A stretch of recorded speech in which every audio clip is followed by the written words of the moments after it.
In 1694, the Polish forces defeated a Crimean Tatar force despite the fact that they had a 100-to-1 disadvantage. This defeat then caused the Crimean Tatars to withdraw from their invasion of Poland entirely.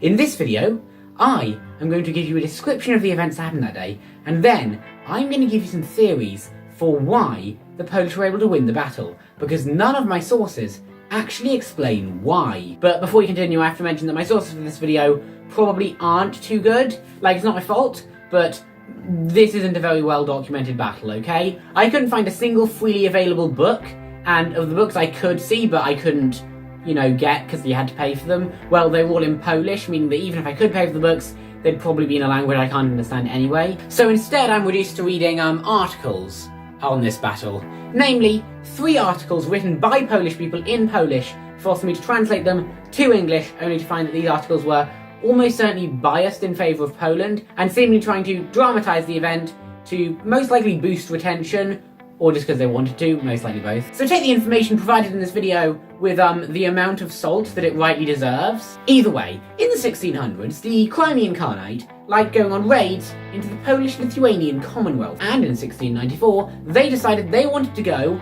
on another raid. So they tricked the Polish into thinking that they were going to launch a raid, but then they didn't launch a raid. Then they tricked the Polish into thinking they were going to launch another raid, but then they actually didn't launch a raid. But then they tricked the Polish into thinking they were going to launch a raid, and then they actually did launch a raid. The Polish were caught off guard, but they had enough warning to evacuate all their civilians and military to fortified positions. So now a large swath of Polish territory was just ripe for the looting, and a small group of 400 Polish forces wasn't having that. You see, they believed that only 600 soldiers were invading their land. So they assaulted 600 soldiers. They were outnumbered 3-2, but they still won and sent the Crimean cavalry packing. However, what they didn't know was that they just defeated the vanguard, but not the main army. The entire army was anything from 23 or 25,000 to 70,000, okay? Now, it is possible that the lower estimates are just including the actual warriors, and all the other people were just people tagging along to see if they could get some booty and some loot, But we don't know because the people who made those accounts are now dead, and so we can't ask them. The most commonly cited number, and the one that's apparently most likely to be correct, is the one given by the Polish king, which was an estimate of 40,000. Although I imagine the Polish king probably had an incentive to manipulate the number. Either he wanted to make the number look less than it was to calm the nerves of the Polish people, or maybe he wanted to, make the number look more than it was, so that way when his forces defeated them, the battle looked more impressive. Either way, let's go with 40,000. When the Ringed Hussars realised that 40,000 Crimean troops were on their way, they ran. They took cover in the village of Hdau and prepared to make a stand. Luckily, the peasants of Hdau knew that one day they may get attacked by the Crimeans, and so they'd fortified the village in case the day ever came.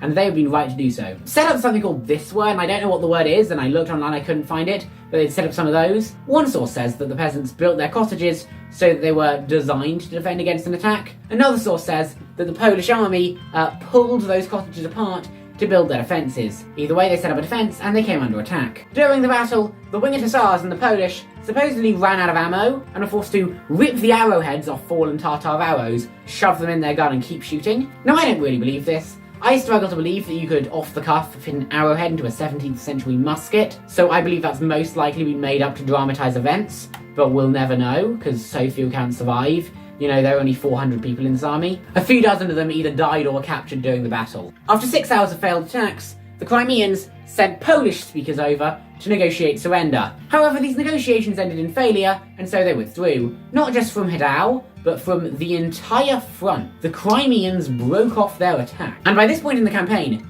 they had raided very minimal loot, so that was, rare surprise. Now, while my sources don't say exactly why they chose to break off the attack, my guess is that likely they didn't care.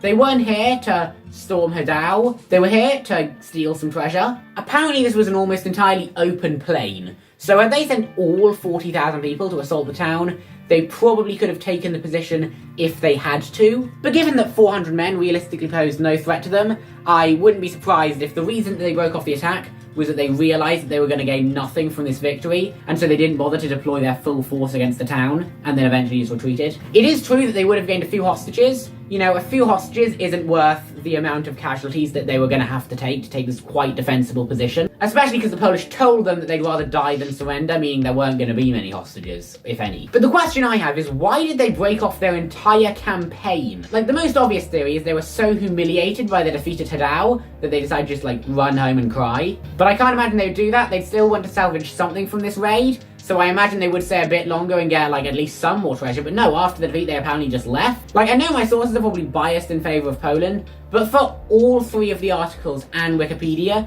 to agree that they withdrew means they probably withdrew after this attack. While I don't know, I do have a reasonable guess. My guess is that something else caused them to leave, okay? There is no way that this one retreat alone would convince an army of even 20,000 men to withdraw, okay? It likely contributed to the withdrawal, but I don't think that it caused the withdrawal. So let's look up some alternate reasons. Reason number one, in my opinion, morale was so low in the army, they thought the entire Polish army was going to go get them. And so this one defeat was enough to just shatter their morale completely and just force the commanders to order a withdrawal. Another likely reason is supply issues, okay? Like, I know they're going on a raid, so they should be stealing supplies, but maybe Poland, like, was able to evacuate all the supplies into the city. According to one of the articles, the Crimean invasion force started their invasion by giving 400 supply wagons to a Crimean city that was under siege by Poland to help, you know, save the city. Maybe they had no supplies because they gave all the supplies to the city. I believe the most likely things are the morale and the supply issues thing,